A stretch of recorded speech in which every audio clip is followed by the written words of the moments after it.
तो एपिसोड के स्टार्टिंग में हमें ये दिखाया जाता है कि जिन्वो ने साइतामा के वर्कआउट प्लान से अपनी बॉडी काफी तगड़ी कर ली और हॉस्पिटल की सारी नर्सेस उसकी बॉडी देख के उस पर फिदा हो गई है। तभी एक नर्स उसके रूम में चली जाती है जहाँ पर वो वर्कआउट कर रहा होता है। तभी वो नर्स जिन्वो की बॉडी देख के शर्मा जाती है। तभी जिन्वो उस नर्स से पूछता है कि आपको मुझसे क्या काम है। तभी वो नर्स जिन्वो को बताती है कि आज आप डिस्चार्ज होने वाले हैं, आपको कोई दिक्कत तो नहीं। तो जिन्वो उससे कहता है कि मैं बिल्कुल ठीक हूँ। तो नर्स जिन्वो को सारे प्रोसीजर कंप्लीट करने को कहती है और उससे उसका नंबर भी मांगती है। तभी जिन्वो यहाँ पे सोचता है कि क्या वो उसकी मेडिकल रिपोर्ट्स उसे सेंड करेगी। तो जिन्वो उसको अपना नंबर दे देता है। तभी हमें आगे दिखाया जाता है कि 7S रैंक हंटर्स में से एक बेक यूनहो का इंटरव्यू चल रहा होता है। तभी वो इंटरव्यूअर उसके डेली लाइफ के बारे में पूछती है। तब वो उसका जवाब देते हुए कहता है कि मैं हर रोज ट्रेनिंग करता हूँ और अपनी बॉडी को फिट रखता हूँ जिससे मैं अपने दोस्तों को प्रोटेक्ट कर सकूं। तभी हमें पता चलता है कि जिन्हा भी इस न्यूज को देख रही होती है, पर फिर उसे याद आता है कि उसे तो स्कूल भी जाना है। और जैसे ही वो बाहर जा रही होती है वो नोटिस करते हैं कि उसके भाई की बॉडी में काफी ज्यादा चेंजेस आ गए हैं। और वो कहती है, क्या तुम वर्कआउट कर रहे हो? तुम्हारी हाइट तो पहले से भी ज्यादा बढ़ गई है, क्या ये सब तुम्हारी ट्रेनिंग की वजह से हुआ है? तब जिन्वो यहाँ पे हाँ बोलता है और तभी जिन्वो जिन्हा को अम्ब्रेला दे के स्कूल भेज देता है। और वो अपने डेली टास्क को देखते हुए कहता है कि मैं आगे की ट्रेनिंग थोड़ी देर बाद करूंगा। और तभी वो अपने बचे हुए एबिलिटी पॉइंट से अपने स्ट्रेंथ, एजिलिटी और परसेप्शन को बढ़ा देता है। और तभी उसके घर का रेंट पे करने के लिए उसको कॉल आ जाता है। तब जिन्वो उनको कहता है कि मैं जल्द ही दे दूंगा और कॉल कट कर देता है। और फिर वो रेंट पे करने के लिए कामों को ढूंढना शुरू कर देता है और कहता है कि काम ढूंढना भी एक बहुत मुश्किल काम है और अगर मुझे ज्यादा पैसे कमाने हैं तो मुझे हाई लेवल डंजन्स में घुसना होगा। पर ए रैंक हंटर्स को हाई लेवल डंजन्स में जाना अलाउड नहीं है। तो जिन्वो यहाँ सोचता है कि क्या मुझे फिर से अपने पावर्स को चेक कराने जाना चाहिए, पर अगर ऐसा हुआ तो मैं काफी ज्यादा अटेंशन में आ सकता हूँ। और वैसे भी ऐसा कोई हंटर नहीं है जिसकी लेवल वाइज ताकत इंक्रीज होती हो, और अगर ऐसी चीजें लोगों को पता चल गई तो मैं काफी ज्यादा अटेंशन में आ सकता हूँ, जो कि मेरे लिए काफी परेशानी वाली बात हो सकती है। और तभी उसे एक मैसेज आता है। नेक्स्ट सीन में हमें दिखाया जाता है कि जिन्वो एक बिल्डिंग के बगल से जा रहा होता है और हमें दिखाया जाता है कि उसके सारे के सारे डेली टास्क कंप्लीट हो चुके हैं। तभी वहाँ पर एक टीम उसका इंतजार कर रही होती है जिसका लीडर हुआन डॉनसुक होता है। और तभी उसका एक साथी जिन्वो को देखकर कहता है कि ये तो वही इंसान है जो बिगेस्ट हंटर का खिताब लेके बैठा है। तभी उसके बाकी टीम मेंबर्स उस पे हंसने लगते हैं। तभी हुआन कहता है कि मुझे माफ करना, मेरे टीममेट्स थोड़े रूड है। जिन्वो कहता है कि मुझे इससे कोई प्रॉब्लम नहीं है और कहता है कि क्या मैं तुम्हें ज्वाइन कर सकता हूँ। तो हुआन यहाँ पे कहता है कि मुझे इससे कोई प्रॉब्लम नहीं है क्योंकि यहाँ पे तुम्हें सिर्फ नंबर्स फिल करने के लिए बुलाया गया है। तो क्योंकि ये एक सी रैंक डंजन है तो हमें मिनिमम 8 हंटर्स की जरूरत है और जैसे कि तुम डंजन में फाइट नहीं करोगे इसलिए तुम्हें लूट में से कोई भी हिस्सा नहीं मिलेगा, लेकिन हम तुम्हें 2 मिलियन कमीशन पीस देंगे। तो हमारा यही कॉन्ट्रैक्ट है। तो जिन्वो यहाँ पे देखता है कि 4 सी रैंक हंटर्स और 2 डी रैंक और एक लो रैंक हंटर टीम में मौजूद है। तो इसे देखते हुए जिन्वो डंजन में जाने के लिए तैयार हो जाता है और पूछता है कि मुझे क्या करना होगा। तो हुआन उसे कहता है कि तुम्हें बस हमारा लगेज उठाना होगा। तो जिन्वो यहाँ पे कहता है कि क्या तुम्हारे पास कोई हीलर नहीं है? तो हुआन यहाँ पे कहता है कि हम जैसे प्राइवेट टीम्स को हीलर मिलना बहुत मुश्किल है। तो जिन्वो यहाँ सोचता है कि एक टीम जिसमें कोई हीलर नहीं है ये काफी प्रॉब्लम वाली बात है और फिर वो अपने कॉन्ट्रैक्ट को साइन करता है। और वहाँ पर जिन्वो की तरह एक और हंटर होता है जिसका नाम यो जिनहो होता है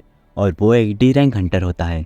और तभी वो जिन्वो से कहता है कि शायद हम यहाँ पे सिर्फ नंबर्स फिल करने आए हैं। और तभी जिन्वो यहाँ पे कहता है कि लगता है सच में ये काफी अमीर फैमिली से है। और तभी वो लोग जाने के लिए तैयार हो जाते हैं और तभी यो इधर उधर की बातें करना शुरू कर देता है और तभी पूरी टीम डंजन के गेट के बाहर पहुंच जाती है। तभी टीम का एक मेंबर पूछता है कि क्या ये सच में एक सी रैंक डंजन है? तो तभी हुआन कहता है कि इन्वेस्टिगेटर्स ने इसे 2 बार चेक किया है तो जरूर से ये सी रैंक डंजन होगा। और तभी हमें दिखाया जाता है कि वो लोग अंदर जा चुके हैं और डंजन के अंदर बहुत ज्यादा अंधेरा होता है। तभी वो लोग नोटिस करते हैं कि डंजन के अंदर कोई मैजिक पीस नहीं है। तभी जिन्वो यहाँ कहता है कि इस डंजन से तो मुझे वो टेम्पल की याद आ गई। तभी यो जिन्वो से पूछता है कि ये लुमिनेसेंट स्टोन क्या होता है? तो जिन्वो यहाँ कहता है कि लुमिनेसेंट स्टोन को चमकने वाले पत्थर कहते हैं जो कि ऐसे गुफा जैसे दिखने वाले डंजन्स में आसानी से मिल जाता है और ये स्टोन्स लाइट को इमिट करके गुफा में रोशनी फैलाते हैं। तो यो यहाँ कहता है कि तो इसका मतलब मैजिक जेम्स मैजिक बीस्ट से मिलते हैं और मैजिक क्रिस्टल्स डंजन में से और लुमिनेसेंट स्टोन्स गुफा में से। और यहाँ पे यो कहता है कि ये तो काफी मुश्किल काम है। तो जिन्वो यहाँ पे कहता है कि तुम धीरे धीरे सीख जाओगे। और वो लोग आगे बढ़ रहे होते हैं पर उन्हें कुछ भी नहीं मिलता है। और तभी जिन्वो मैजिक बीस्ट को ढूंढने की कोशिश करता है और तभी सभी लोगों को कुछ आवाज सुनाई देती है। तभी जिन्वो यहाँ सोचता है कि इतने अंधेरे में ग्रुप की तरह भागना और उस तरफ जाना जिस तरफ लाइट है ये तो सिर्फ मैजिक टाइप इंसेक्ट बेस हो सकता लगते हैं और तभी जिन्वू सबको अलर्ट कर देता है। तभी वो लोग नोटिस करते हैं कि उनके आसपास हर जगह होल्स है, तो किसी को भी कुछ समझ नहीं आ रहा होता है कि वो कहाँ से हमला करेंगे। तो तभी जिन्वू को एहसास होता है कि वो सारे इंसेक्ट्स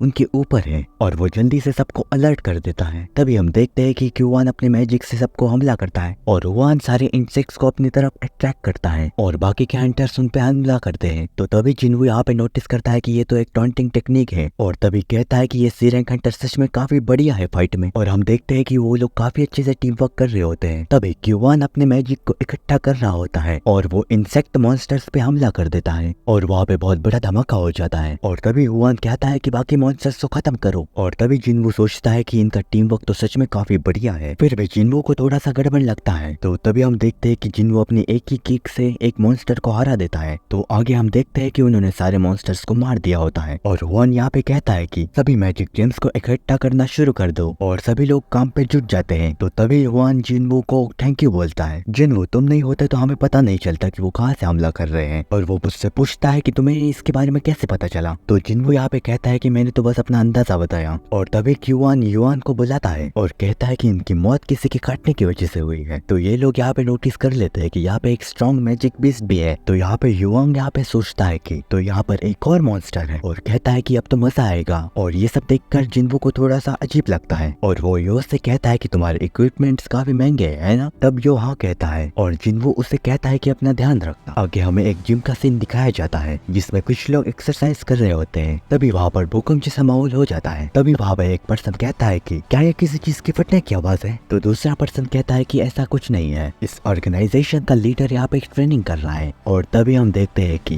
योनहो ने एक दीवार में बड़ा सा छेद कर दिया होता है और वो कहता है कि अभी तो मेरा वार्म अप भी नहीं हुआ। और तभी हमें योनहो का सीन दिखाया जाता है और वो कहता है कि सच में ये डंजन तो काफी बड़ा है। और वो कहता है कि जिन्वू तुम ठीक हो ना, तुम काफी देर से इन बैग्स को अपने पास रखे हो। और जिन्वू यहाँ पे कहता है कि मैं बिल्कुल ठीक हूँ, मुझे बिना लड़े काफी अच्छे खासे पैसे मिल रहे हैं। और जिन्वू यहाँ पे सोचता है कि ये डील तो कुछ ज्यादा ही अच्छी है, मुझे तो लगता है कि दाल में कुछ काला है। और तभी वो लोग आगे बढ़ने लगते हैं और तभी वो लोग एक रूम में पहुंचते हैं जहाँ पर काफी सारे माना क्रिस्टल्स होते हैं। और तभी सब लोग क्रिस्टल्स को आपस में बांटने की बात करते हैं। तभी यो जिन्वू को उसका कॉन्ट्रैक्ट मांगता है और यो वॉन के पास जाता है और उससे कहता है कि जिन्वू के कॉन्ट्रैक्ट के मुताबिक उसे डंजन के लूट का हिस्सा नहीं मिलेगा, पर माना क्रिस्टल्स लूट में इंक्लूड नहीं होते हैं। तो यहाँ पर माना क्रिस्टल्स के 7 की जगह 8 लोगों में बंटवारा होगा। और वॉन यहाँ पे कहता है कि हाँ जरूर, पर इस सबसे पहले हमें इस डंजन बॉस को खत्म करना होगा, पर आज हम लकी है कि ये आज सो रहा है। और तभी वो कहता है कि चलो जल्दी से माना क्रिस्टल्स को कलेक्ट करें। और वो अपने साथी से इक्विपमेंट्स की बात करता है। तो उसका साथी कहता है कि वो सारे के सारे इक्विपमेंट्स लाना भूल गया। तभी युआन जिन्वू और यो को यहाँ पे रहने के लिए बोलता है और तभी वो लोग इक्विपमेंट्स लाने के लिए यहाँ से जाने लगते हैं। और तभी जिन्वू यहाँ पे सोचता है कि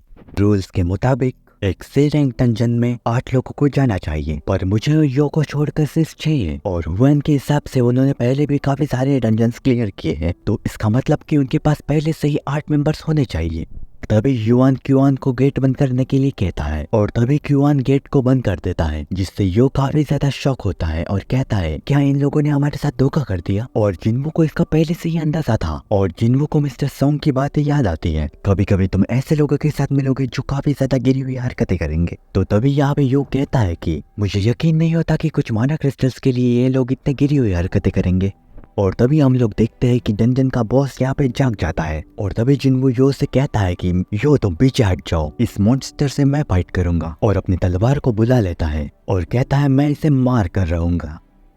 तो अगर आपको हमारी वीडियो पसंद आई हो तो हमारे चैनल को सब्सक्राइब करें और लाइक करें और मेरे एक्सप्लेनेशन का रिव्यू जरूर दें कमेंट सेक्शन में। जय किम, पीस आउट।